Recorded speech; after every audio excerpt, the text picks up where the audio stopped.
యువతకు మేము మార్గదర్శనం ఉండటానికి నరేంద్ర మోడీ గారి నాయకత్వంలో మేము పనిచేయడానికి మాకు మంత్రి గారు తీసుకుపోయినండి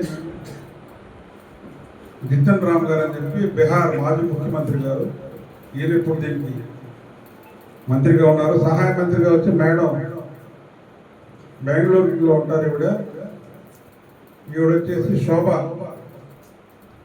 మేడం. అయితే వీళ్ళిద్దరి సమక్షంలోనే చైర్మన్ గారు మేమందరూ కూడా పనిచేయడం జరుగుతూ ఉంటుంది. అయినప్పటికీ కూడా బ్యాంకు అనేది ఏమైందంటే బ్యాంకుకు రుణాల విషయంలో వాళ్ళకి అధికారులు ఏంటంటే మీరు ఏదైతే లోన్ ఇస్తారో మళ్ళీ మీరు రికవరీ బాధ్యత అని చెప్పి లింకప్ చేయడం వల్ల కొద్దిగా ఇబ్బంది పెడుతున్నాం మీ అందరినీ. దాన్ని పరిష్కార దిశలో ఉన్నాం కాబట్టి దాన్ని మీరు ఏ పరిశ్రమ పెడతారో ఏ విధంగా పెడతారో మీ నాలెడ్జ్ ద్వారా దాన్ని ఉపయోగించి అప్లికేషన్ పెట్టుకోండి. త్వరగా రుణాలు వచ్చే మార్గం ఏర్పాటు చేస్తాం.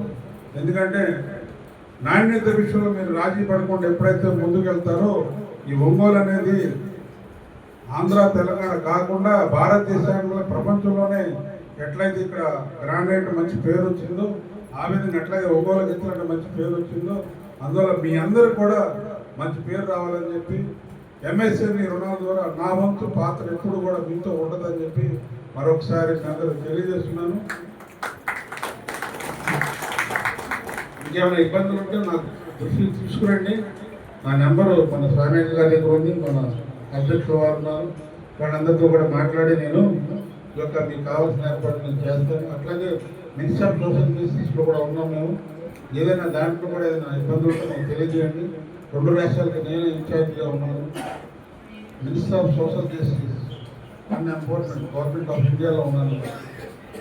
దాని దృష్టి కూడా మనం తీసుకొస్తే కలెక్టర్ గారు కానీ ఇక్కడ ఎస్పీతో కానీ మాట్లాడి ఎవరికైనా ఇబ్బందులు కలిగితే పరిష్కార దిశగా మేము ముందుంటామని చెప్పి తెలియజేస్తున్నాం. ఇంకెవరన్నా చెప్పాలంటే చెప్పండి.